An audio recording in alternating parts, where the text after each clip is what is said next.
So hi అండి, welcome back to moms millets and organics. ఈ రోజు అయితే మరొక ఇన్ఫర్మేటివ్ వీడియోతో మీ ముందుకు వచ్చేసాను. సో ఈ వీడియో కొంతమంది కన్నా యూస్ఫుల్గా ఉంటుంది అనుకొని వీడియో చేద్దాం అనుకుంటున్నాను. సో ఇదైతే millets and yoga in my pregnancy. So millets yoga నా ప్రెగ్నెన్సీలో నాకు ఎంత హెల్ప్ఫుల్ అయ్యాయి అనేది చెప్దాం అనుకుంటున్నాను. అంతేకాదు నాది నార్మల్ డెలివరీయా, సిజేరియన్ డెలివరీయా, కాంప్లికేషన్స్ ఏమొచ్చాయి అన్నీ కూడా మాట్లాడుకుందాము. సో యూజువల్లీ నా ఫస్ట్ ట్రైమెస్టర్లో నేను మిల్లెట్స్ తినలేదు, సెకండ్ ట్రైమెస్టర్లో కూడా మిల్లెట్స్ తినలేదు. అండ్ ఫస్ట్ ట్రైమెస్టర్లో అయితే నేను 2 kgs వెయిట్ లాస్ అయ్యాను నా నార్మల్ వెయిట్ కంటే కూడా. ఎందుకంటే మసాలా స్మెల్, ఆనియన్ స్మెల్ అవన్నీ కూడా పడేవి కాదు. సో నేను ఫుడ్ సరిగ్గా తినేదాన్ని కాదు. 2 kgs తగ్గిపోయాను. వేరే సెకండ్ ట్రైమెస్టర్ అంటే 4th month నుంచి ఎక్కడో చూసి లైక్ ఇద్దరికి అంటే బేబీకి మదర్కి సరిపడా తినాలి అని చూసి ఫుల్గా తినడం స్టార్ట్ చేశాను. అండ్ బై 6th month నా వెయిట్ వచ్చేసి 70 kgs. అంటే నా ప్రెగ్నెన్సీ స్టార్ట్ కాకముందు నేను 59-60 మధ్యలో ఉండేదాన్ని. అండ్ బై 6th month నా వెయిట్ వచ్చేసి 70 kgs అయిందండి. సో అప్పుడు మేము బాచ్పల్లిలో ఉండేవాళ్ళం. సో అక్కడికి దగ్గరున్న హాస్పిటల్ అయితే Sirisha nursing home, the best hospital అనమాట. డాక్టర్ అయితే వెరీ ఫ్రెండ్లీ అండ్ ఏం తినొచ్చు ఏం తినకూడదు, నార్మల్ డెలివరీ కావాలంటే నువ్వు కానీ బేబీ కానీ వెయిట్ పెరగకూడదు అని చాలా మోటివేట్ చేసేవారు. సో 10 kgs పెరిగాను అనేసరికి ఆవిడ ఫస్ట్ డిసప్పాయింట్ అయ్యి, ఇలా అయితే నార్మల్ అవ్వదు, నువ్వు ఖచ్చితంగా మంచి ఫుడ్ తినాలి, హనీ జాగ్రీ బేస్డ్ ఐటమ్స్ తినకూడదు, మిల్లెట్స్ తీసుకో అని చెప్పారు. మిల్లెట్స్ తిను, అది కూడా లిమిట్గా ఇంత పోర్షన్ అని చెప్పి డైటీషియన్తో డైట్ చార్ట్ ఇప్పించారు. సో డైటీషియన్ అయితే డైట్ చార్ట్ ఇచ్చారు. ఫ్రమ్ 7th month కఠోర దీక్ష అనమాట. ఇంకా మార్నింగ్ 2 idlis ఆర్ ఒక దోశ, లేకపోతే ఏదైనా ఫ్రూట్. మధ్యాహ్నం వచ్చేసి కంపల్సరీ మిల్లెట్ అనమాట. సో మిల్లెట్ అనేది ఇంకా నా పార్ట్ ఆఫ్ లైఫ్ అయిపోయింది. మిల్లెట్ టేస్టీగా అనిపించేది. అండ్ ఏదైనా మంచి పులుసు పెట్టుకొని సో ఆఫ్టర్నూన్ లంచ్ కూడా అయిపోయింది. అండ్ నైట్ అయితే నేను స్మూతీ కానీ లేకపోతే ఎగ్ ఫ్రై కానీ లేకపోతే వెజిటేబుల్స్తో సలాడ్, మంచిగా సలాడ్ చేసుకొని కొంచెం మయోనైస్ వేసుకొని కానిచ్చేసేదాన్ని. సో కడుపు అయితే ఫుల్గా ఉండేది. ఎప్పుడు ఆకలి అనే ఫీలింగ్ రాలేదు. ఆకలి ఒకవేళ మధ్యరాత్రులు ఆకలి వేసింది అనుకోండి, నేను ఫ్రూట్స్ ఫుల్గా పెట్టుకుని, మెయిన్గా అయితే కమలాకాయలండి. ఆ సీజన్లో కమలాకాయలు అయితే ఫుల్గా ఉండేవి. అండ్ విటమిన్ సి అనేది హీలింగ్కి చాలా ఇంపార్టెంట్ కాబట్టి అది తినేదాన్ని. అంతేకాదు బ్రోకలీ, హైదరాబాద్లో ఉన్నన్ని రోజులు అయితే బ్రోకలీ కంపల్సరీ తినేదాన్ని. ఎందుకంటే న్యూరో డీజనరేటివ్ డిసీజ్ అనేవి రాకుండా చాలా హెల్ప్ఫుల్గా ఉంటుంది బ్రోకలీ అనేది, ఎగ్స్. సో అలాంటివి. మిల్లెట్స్ అనేది కంపల్సరీ అనమాట. ఇంకా మిల్లెట్స్ కూడా 3 పూట్ల తినలేదు నేను, to be frank. But 1 per day అయితే రైస్ బదులు పక్కా మిల్లెట్స్ అనమాట. అండ్ వేరే 9th month వచ్చేసరికి నాకు బేబీ వెయిట్ పెరిగిపోయేసరికి, బేబీ నీడ్స్ పెరిగిపోయేసరికి కొంచెం ఆకలేసేది. సో నేను ఈవినింగ్ టైంలో ఏం చేసేదాన్ని అంటే స్లైస్ ఆఫ్ బ్రెడ్ తీసుకొని పీనట్ బటర్, అన్స్వీటెన్ అనమాట, షుగర్ లేనిది, జస్ట్ ప్లెయిన్ పీనట్ బటర్ తినేదాన్ని. అండ్ నాకు ఎందుకో పీనట్ బటర్ చాలా క్రేవింగ్ వచ్చేసేది రోజు. అండ్ కంపల్సరీ తినేదాన్ని. బట్ బ్రెడ్ కూడా తినొద్దని చెప్పారు. స్టిల్ ఒక్క బ్రెడ్ పీస్ అయితే కంపల్సరీ తినేదాన్ని. ఎందుకంటే పీనట్ బటర్ ఉట్టి తినలేము, దట్టు అన్స్వీటెండ్ కాబట్టి. So by 9th month 3 kgs అని చెప్పారు బేబీ వెయిట్. మీకు ఇంకో విషయం చెప్పలేదు కదా, యోగా. నేను 5th month నుంచి యోగా చేశాను, ఘోరంగా చేశాను. Daily 1 hour for sure. 2 kilometers walking, అది లేకపోతే 2 kilometers వాకింగ్ చేసి 50 squats అయితే కంపల్సరీ.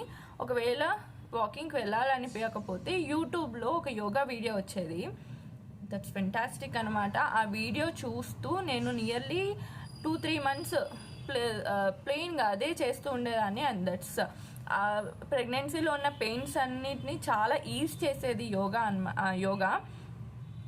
ఫ్రాగ్ స్క్వాట్స్ అంటారా, ఫ్రాగ్ వాకింగ్, బటర్ఫ్లై స్క్వాట్స్, మామూలు స్క్వాట్స్, యోగా, లేకపోతే సంథింగ్ కంపల్సరీ 100 steps ఎక్కి దిగేదాన్ని. సో ఒకటి కాకపోతే ఒకటి ఆల్టర్నేటివ్ అన్నీ చేయలేము ప్రెగ్నెన్సీలో. సో ఆల్టర్నేటివ్గా ఒకటి కాకపోతే ఒకటి. మిల్లెట్స్ యోగా అయితే కంపల్సరీ అయిపోయింది నా రొటీన్లో.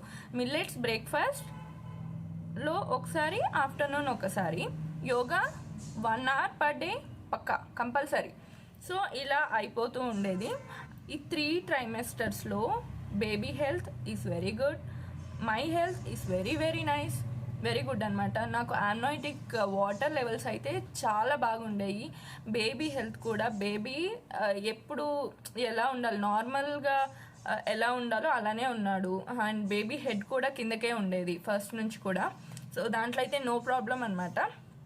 సో నాకు ఇంకా నార్మల్ డెలివరీ మీద పిచ్చి ఎక్కువైపోయింది. నార్మల్ అని చెప్పి ఇంకా రోజు తపస్సు, సో కైండ్ ఆఫ్ తపస్సు అనమాట. సో అలా చేస్తుంటే నాకు 8th monthలో కాలు వాపులు కూడా వచ్చాయి, 9th monthలో కాలు వాపులు మొత్తం తగ్గిపోయాయి. BP no, gestational diabetes no, 0 అనమాట. బీపీ అయితే వెరీ నైస్, అంటే రెగ్యులర్గా నార్మల్ పర్సన్కి ఎలా ఉంటుంది 110/70 I guess, yeah. So whole 9 monthsలో నాకు అదే బీపీ ఉంది, 110/90, no gestational diabetes. And my health is good, baby health కూడా చాలా బాగుంది. సో నో ప్రాబ్లం అప్పటి వరకు. అండ్ Jan 25th నాకు అరౌండ్ 10 AM పెయిన్ స్టార్ట్ అయ్యాయి. బై నైట్ 6 ఆర్ ఈవినింగ్ 6 నాకు కొంచెం ఇంటెన్స్ అయ్యాయి. అండ్ బై 12 విపరీతం స్టార్ట్. ఇంకా రెగ్యులర్గా 1 minute రావడం. బట్ అప్పటికి మా మదర్ రాలేదు, నాతో లేరు, నాతో ఉంది మా హస్బెండ్ వాళ్ళ మదర్. సో మా మదర్ 1 o'clock వచ్చారు బయలుదేరి. 1 o'clockకి హాస్పిటల్కి వెళ్ళాము. అప్పుడైతే అటెండ్ అవ్వడానికి జస్ట్ నర్స్, హెల్పర్స్ మాత్రమే ఉన్నారు, డాక్టర్స్ లేరు. వాళ్ళే పొట్టకేదో పెట్టేసి కాంట్రాక్షన్స్ రియలా ఫేకా, ఐ మీన్ రియల్ ఆర్ కాదు చూడ్డానికి అది పెట్టారు. అండ్ నాకు అప్పటికైతే అమ్నోటిక్ ఫ్లూయిడ్ అప్పటికి కూడా బ్రోక్ అవ్వలేదు. అప్పుడు జస్ట్ పిన్ తీసుకొని ప్రిక్ చేశారు, అంటే అమ్నోటిక్ ఫ్లూయిడ్ వచ్చేసింది. అండ్ తెలిసిన విషయం ఏంటంటే బేబీ ఆల్రెడీ స్టూల్ పాస్ చేశాడు స్టమక్లోనే. సో బేబీ కానీ ఆ స్టూల్ మింగుతే బేబీ హెల్త్కి ఏమైనా అవ్వచ్చు, కళ్ళలోకి వెళ్తే కూడా ప్రాబ్లం అవ్వచ్చు, ఎందుకంటే బ్యాక్టీరియా ఉండొచ్చు. కాబట్టి బేబీస్ చాలా డెలికేట్, ఫ్రెజైల్గా ఉంటారు కదా. ముఖ్యమైన విషయం ఏంటంటే అండి, బాబు హార్ట్ బీట్ హాస్పిటల్లో జాయిన్ అయినప్పుడు 140, 150 నార్మల్గా ఉండింది. బై కాంట్రాక్షన్స్ పెరిగే కొద్దీ హార్ట్ బీట్ అనేది తగ్గుతూ వచ్చింది. అంటే లైక్ 4 o'clockకి 4 AMకి బాబు హార్ట్ బీట్ అయితే 97 అని చెప్పారు. సో తగ్గిపోతుంది అనమాట హార్ట్ బీట్ అనేది. హార్ట్ బీట్ మేజర్ ఇష్యూ, బాబు లోపల స్టూల్ వెళ్ళిపోయాడు మేజర్ ఇష్యూ, సిజేరియన్ కంపల్సరీ అని చెప్పారు. బట్ అప్పటికి నా వరల్డ్ అయితే షట్ డౌన్ అయిపోయింది. ఎందుకంటే నేను చేసింది తపస్సు, కఠోర తపస్సు అనమాట ఫుడ్ యోగాలో.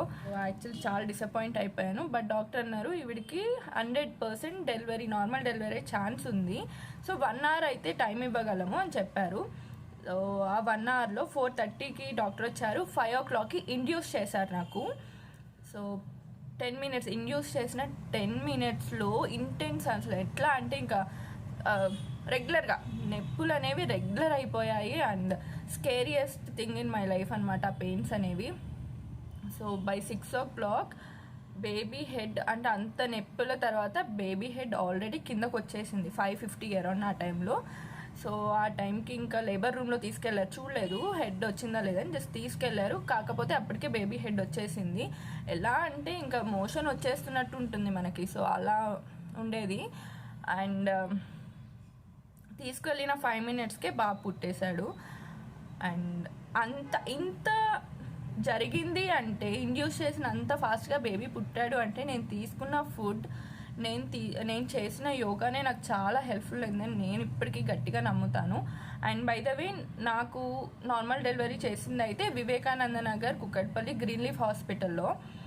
నాకు అక్కడ చందానగర్లో ఒక విషయం నచ్చలేదు, ఏంటంటే నార్మల్ అయినా సిజరైన్ అయినా ఒకటే ఫీ అని చెప్పారు. నాకు అది నచ్చలేదు. సో దట్స్ ద రీజన్ ఇక్కడ ఒకళ్ళు రిఫర్ చేస్తే ఇక్కడికి వచ్చాను. అండ్ ద బెస్ట్ అనమాట, చాలా బాగా చేశారు.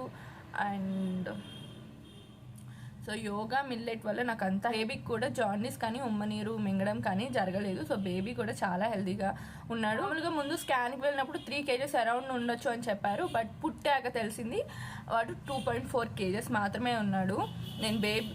నేను నా వెయిటే కాదండి, బేబీ వెయిట్ కూడా పెరగనివ్వలేదు తెలియకుండా. సో నా ప్రెగ్నెన్సీ రాకముందు 60 kgs, 6th monthలో 70 kgs, నా 9th monthలో లాస్ట్లో ఇంకా బేబీ పుడతాడు అన్నప్పుడు 74 kgs అలా ఉన్నాను.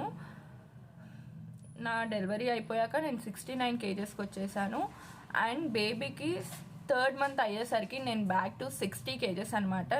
ఎస్, నేను డైట్ చేశాను, బేబీకి బ్రెస్ట్ ఫీడ్ చేస్తూనే డైట్ చేశాను. And I'm healthy, babies also healthy, so we're good. And కొంతమంది చెప్పారు పాలు చేదవుతాయి డైట్ చేస్తే అని. That's not true actually. So అది అస్సలు నిజం కాదు. అలా ఎలా చేస్తుంది మన బాడీ, మనం తింటుంది. మన డైట్ అంటే ఏంటండి, విటమిన్స్, మినరల్స్ అవన్నీ కూడా కరెక్ట్ అమౌంట్లో తీసుకోవడాన్ని డైట్ అంటారు. అంతే తప్ప డైట్ అంటే వేరే ఏదో కాదు. మిల్లెట్స్, యోగా అనేవి కంపల్సరీ ప్రెగ్నెంట్ మదర్కి. మీరు ఒకవేళ సిజరేన్కి వెళ్ళినా కూడా మీకు హీలింగ్కి, బేబీ హెల్త్కి కూడా చాలా బాగుంటుంది యోగా మిల్లెట్స్ తినడం వల్ల. నార్మల్గా సిజరేనా అనే అవుట్పుట్ తర్వాత తెలుస్తుంది. బట్ మన కోసం, మన బేబీ కోసం అయితే మనం 1000% ట్రై చేయాలి. మంచిగా ఫుడ్ తినాలి, మంచిగా ఎక్సర్సైజ్ చేసుకోవాలి. సో అప్పుడే మనమైనా బేబీ అయినా బాగుంటాము. తర్వాత హీలింగ్ కూడా బాగుంటుందండి. So this is my pregnancy story. మరెన్నో మంచి వీడియోస్ కోసం, ఇన్ఫర్మేటివ్ వీడియో కోసం ప్లీజ్ సబ్స్క్రైబ్ అండ్ లైక్ చేయండి, షేర్ చేయండి. Thank you, bye.